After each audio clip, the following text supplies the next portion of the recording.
I have returned.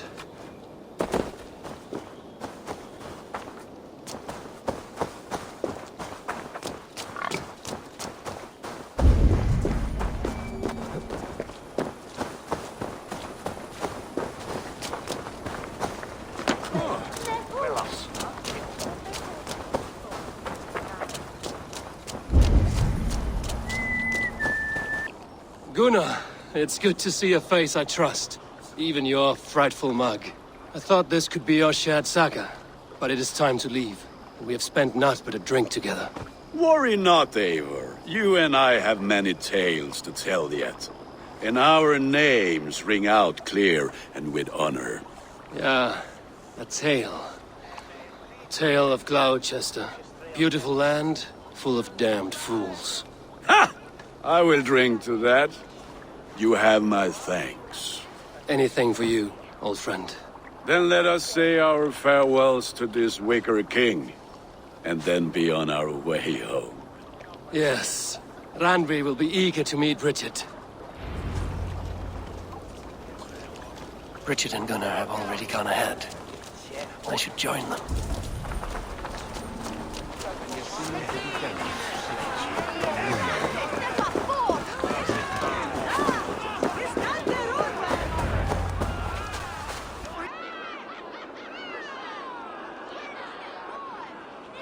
The burning of the Harvest King. It is a momentous occasion for many here. Like the Christ, he sacrifices himself for his people, so that they may prosper. But this is an empty platter for your gods. Hungry bellies are known to retaliate. None can take Kunon's place, and to put his corpse in the pyre would be an insult. Christ turns his eyes from this ritual. But you condone it.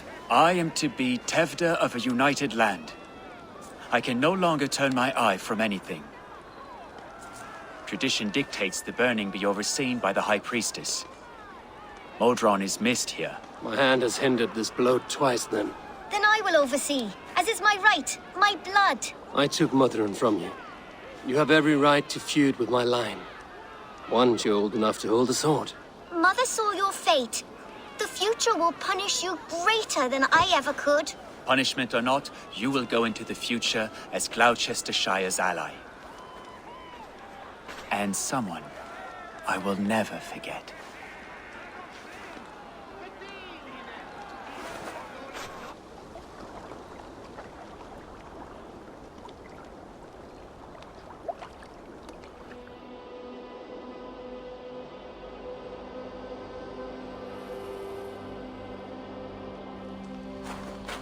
Let the flame be set. May the crop be abundant. Eivor, the honor is yours.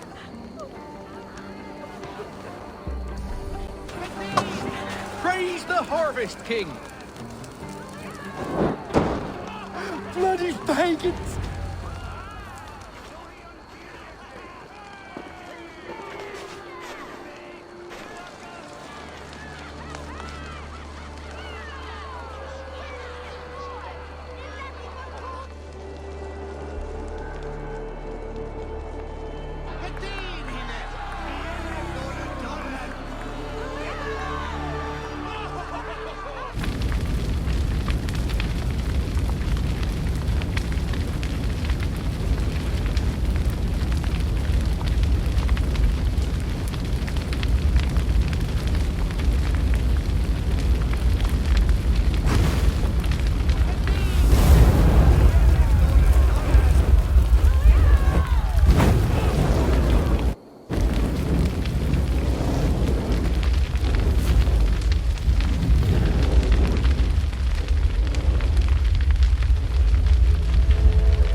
Now it seems the wind calls me back to Randvi.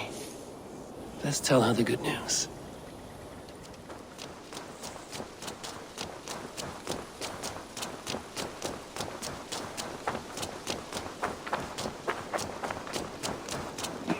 Rubbish! You had discarded it!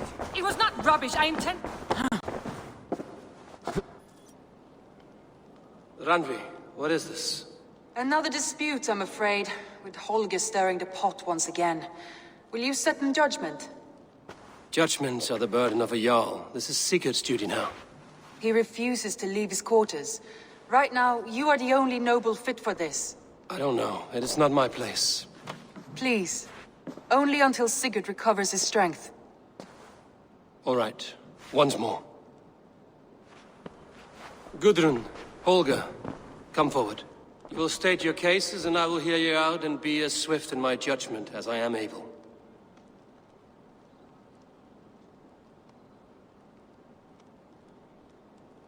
Gudrun, you may speak.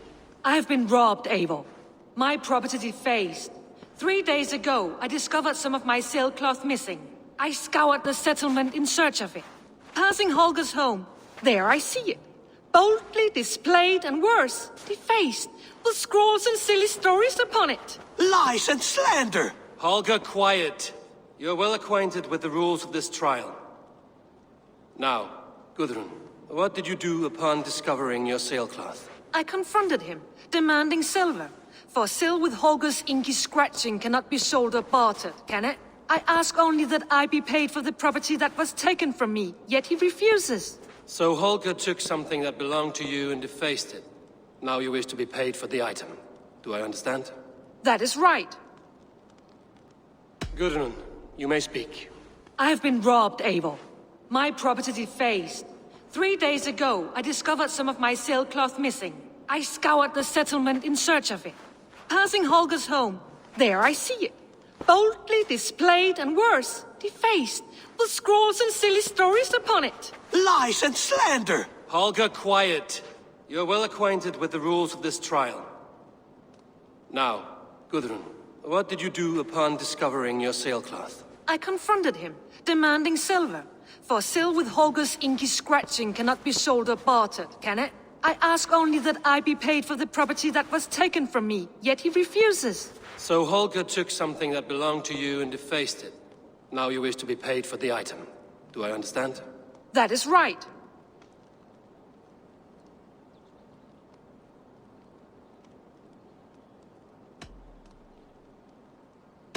Holger, what say you in your defense? Short days ago, I found a pile of mildew-stained detritus beneath the docks, and salvaged what I could. I wish to use it as a canvas, you see? As a conveyance for my latest works. The sailcloth was in such a state, and so obscured from view, I assumed it was refuse, abandoned goods. I see. My motives were honest, Eivor. Would a thief be so brazen as to display the fruits of his crime? Hardly. Yet here she claims I have robbed and defaced her property, when all I took was rubbish left by to rot. Nonsense. My only crime here is that I gave something ugly and decrepit a bold new life. I see. So you feel Gudrun disposed of something and now unreasonably seeks its return? Exactly, yes. All right, I have heard enough. I might have profited from that cloth. Holger has all but robbed me of a future boon. It was garbage. Yet now it's a part of something greater. If anything, I have increased its value. You ought to thank me. Oh, I will. Quiet! Let me speak.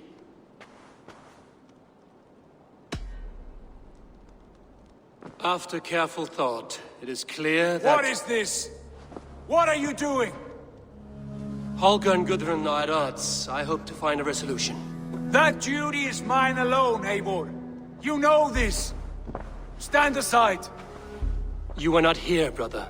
Nor did I wish to bother you. A sallow excuse for such a bold defiance. I hope you enjoyed it. Are you finished singing, my dear Skald? My Jarl, as I was saying, Stop! Enough! I have heard more than enough to render my judgment. For as long as I've known you, Holger, you have spun words into lies. You weaken the minds of children, and delude the minds of men. I've shown you too many years of tolerance. And rather than exist in grateful meekness as Holger the liar, you sink lower. You become Holger the thief, robbing a woman of her livelihood, all in the name of your stupid stories. Sigurd, Jarl, no, that is not the... This is the consequence of your actions. You will pay Gudrun the value of 30 sailcloths. 30 times? Surely you jest. That would ruin me, Sigurd. Do I look like one to play pranks, Holgate? Pay the fee, or be exiled. Great, Jarl. If I may, I seek only compensation for a single sailcloth. The rest is... 30 times! In silver! That is my judgment. Eivor, please. Does this not seem unfair?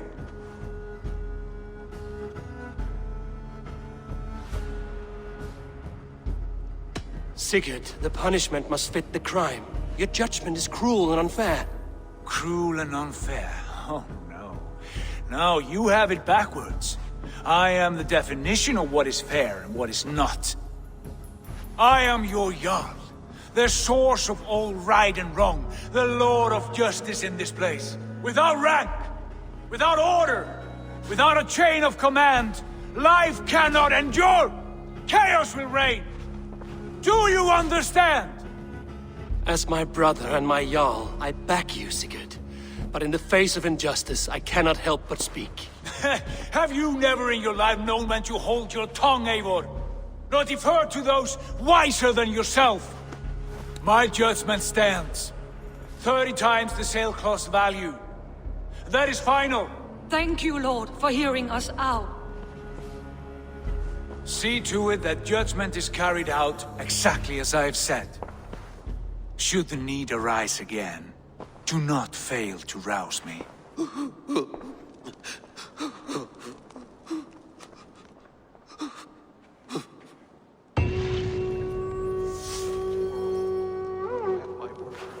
Thank you, Holger. And please, do not let this blunt our friendship. I did not mean for this to escalate. No, I understand. You were willing to within your rights.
Good to see you, darling.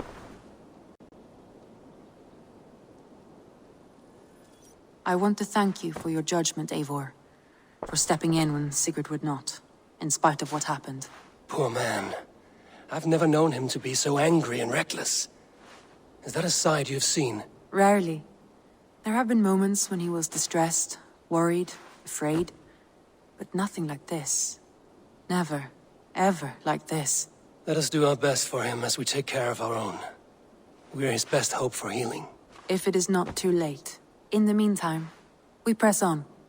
I can hardly begin to describe what happened in Glowecestrescire. I think you will learn soon enough. But we are allied with them. Yes. For all our pains.